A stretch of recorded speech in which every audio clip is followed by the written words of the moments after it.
Um, well, I was needing to speak with someone about Lauren Ramirez's case. You have a case number or social? Yeah, I guess you can use my social. Y'all been using it. It's 432 5713. Mm-hmm. Just a moment, let us put it.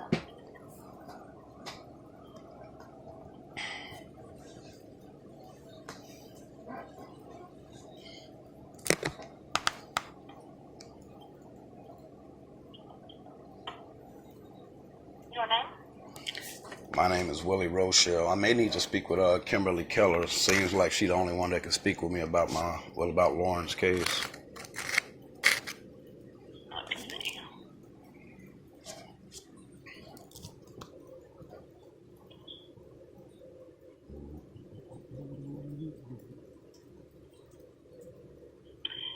You're confidential, aren't you? So they say. Okay, let me see if I can connect you with anybody. Okay. Hold on just a moment. Thanks.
Can I help you? You who am I speaking with? This is Barb.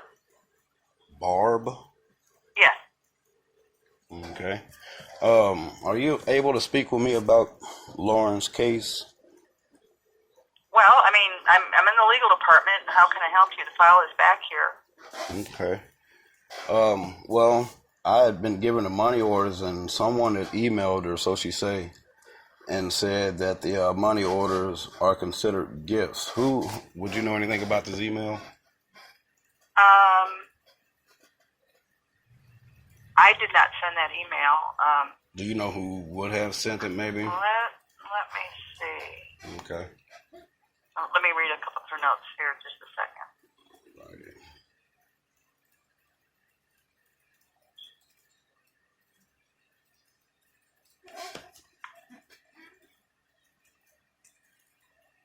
Do you know how long ago this happened? Just a couple of days ago.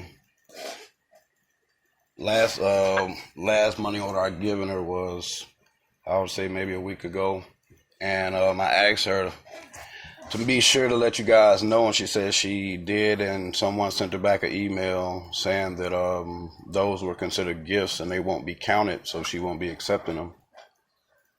So, but in the order it says for me to, if I'm unable to be garnished, to either pay it to the clearinghouse of Little Rock or give it to her in the money order. So, It says that in the order? yes, ma'am, it does. If she called and I told her that I spoke with her, and told her I wasn't sure if she would be given credit. Okay. But I did not email her about anything.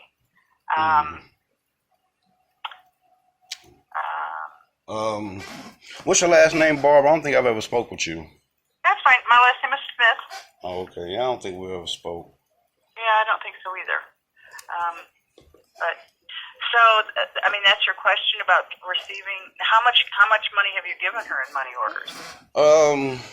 Just $50 here and there. I've been doing it for a while. She just hadn't been letting you guys know about it, and I told her that could potentially be child support fraud, but I don't know.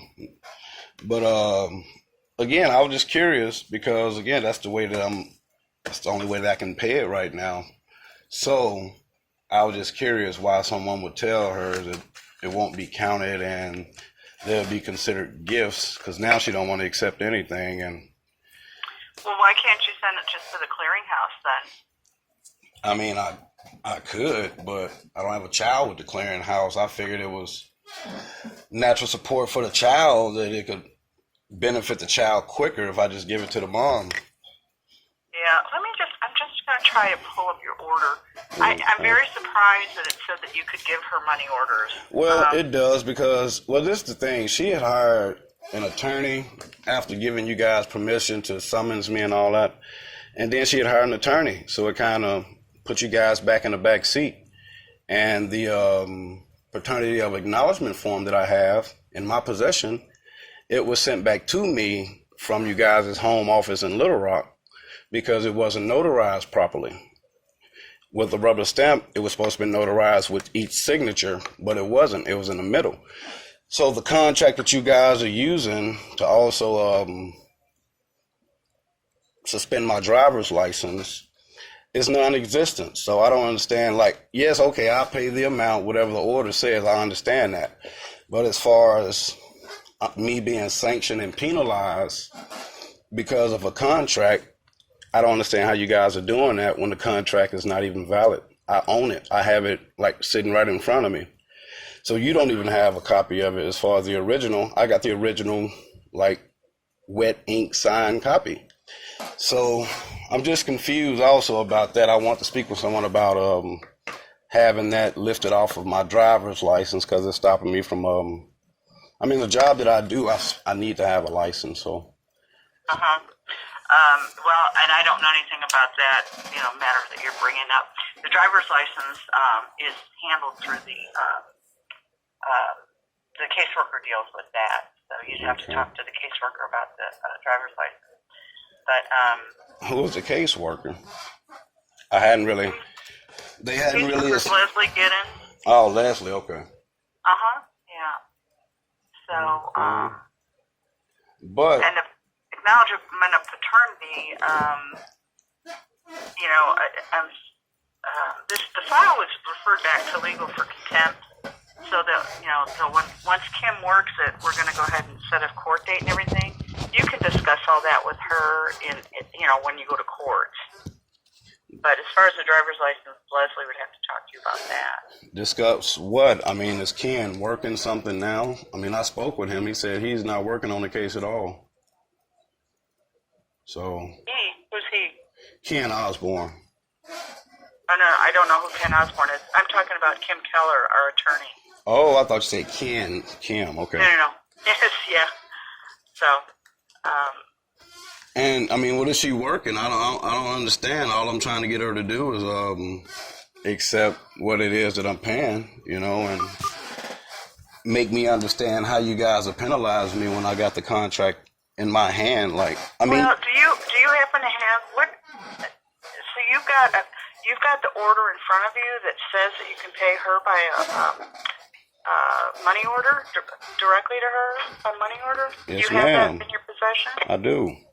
What is that file mark date? You don't have a copy of it? I've got a few orders. I want to look and see which one it is. What's the file marked?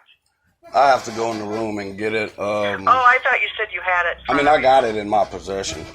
Oh, gotcha. Like Okay. It's in the when you said that, I thought you meant right there and then. So I'm sorry, misunderstood right. you. But it does say it. It was in one of the first orders. I can tell you that. Yeah, well, it would be. Let me see if I can bring it up. Of course, not here. But I mean, you do agree that the paternity acknowledgement form, it says it on it as a legal document. So I will be held liable, like, for everything inside of that document. But if I own the document and Little Rock sent it back, said they can't use it, it's void, it's invalid, how can you guys continue to do things to me that document states that you do to someone if they were under that contract? But I'm not under that contract. Well, I really don't know. I can't.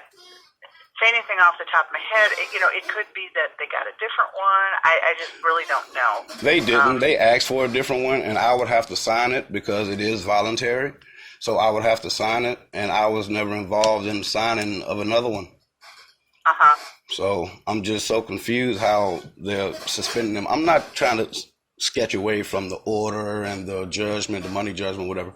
I'm saying my license are suspended for a contract that doesn't exist. I mean, it's invalid. I own it over here. Little Rock said that you guys, well, we will all need to do it again and resend it in and have it re-notarized. I wasn't even around when it was notarized. So it has about 2 or 3 notary violations in itself. All right. Well, so you'd have to talk to Leslie. So basically, you're calling about the driver's license issue, and that you'd have to talk to Leslie about. Because I just don't. Okay. That who handles that, So, when will she be available to speak? Or let me see if she's available right now. Okay, hold on just a second. one more question, Barb. Sure. Lauren also said that, which I'm offended by it. She said that through this email or whoever she spoke with, said that I claim myself to be a sovereign citizen, and that's the reason why you guys can't help me. But I've never claimed to be a sovereign citizen, so I would like to know who said that and why would they say that? I'm not a sovereign citizen. I comply with the law. I love the government. I call the cops all the time on people if I have to. I mean, like, who labeled me a sovereign citizen in that office? Can you tell me that? Oh boy, there's so many people here. She said it was whoever emailed her. She said she got emails of it. I asked her to send me a copy. She won't do it. Okay. So, well, and that that's very defaming. That makes me suspicious too. If she's not going to reveal any sources, did she really get that? You know what I mean? Right. I don't know. Well, it's extremely offensive. I do not want to be categorized in that group. I mean, it's not true for one, and I mean, it's just offensive. I don't want to be considered a sovereign citizen. I mean, we need law, we need order. So anyway, for someone in that office to say that, I don't understand what's going on. I feel like I'm being conspired against in some weird way because I ask a lot of questions about what's going on with me with this case. I mean, a lot of people just deal with it. I'm just curious. I mean, I'm dealing with it, but I at least want some answers. I understand. Yeah, I understand. But I don't. There's nothing noted. I don't know. I just don't know who said it. I really, I can't help you with that. I don't know who sent, but again, because she won't reveal the source of the email, it makes me kind of suspicious of whether such an email really exists. Right. To be honest with you, Yeah, I mean, she did say you emailed her when you clearly say you called, so that makes me suspicious in itself. So. Well, she emailed me a copy of the money order. And when, I told her to do that, and I just told her I wasn't sure if he'd be given credit or not. I don't know. I don't make that determination. So you said that in the email? She emailed me a copy of the let money order. And you responded back by email? I don't know that I did. Oh, okay. Let me see. Hold on. Because if so, unfortunately, that would make you the person who said it. Because she said it was sent in the email. Which I'm just offended by it. I don't need that type of reputation. I mean, I'm dealing with the state of Arkansas trying to get a driver's dealer's license, and I can't do any of that now. You guys have just interrupted my entire life.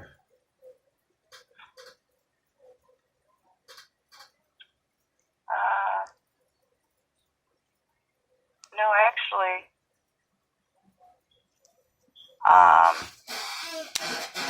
when I pull up her email address, all I get is that I emailed a copy of my discussion with her.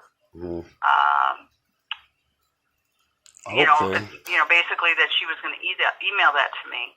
So that's the only email that I have that comes up with her name on it that I sent. So, and that's believable. Like I said, I mean, she stressed the truth from time to time. So, that's believable. I'm not accusing. I just don't know. I'm right. at a loss. I get it. I was at a loss too. It was heavy on my mind. That's why I had to call you guys today and ask. That's really what I was getting to. Like, who called me a sovereign citizen? Like, who would do that? Why would you do that? That's such a horrible label to put on someone in these days and times. So, it's not a good thing. Yeah. But anyway. So do you want me to see if Leslie's available about your driver's if you could license, do that. or have you talked to her about that, or? Yeah, if you could do that for me, that'd be fine. All right, let me see if she's available. Hold on just a second. Thanks, Barb. Her on her extension. So can I just shoot her an email and ask her to call you? Yeah, that'll work. Okay, what is your phone number? 479-306-5545. 5545. Yes, 306-5545. Okay, I will email her and ask her to give you a call. Alrighty, thanks, Barb. You're welcome. Bye now.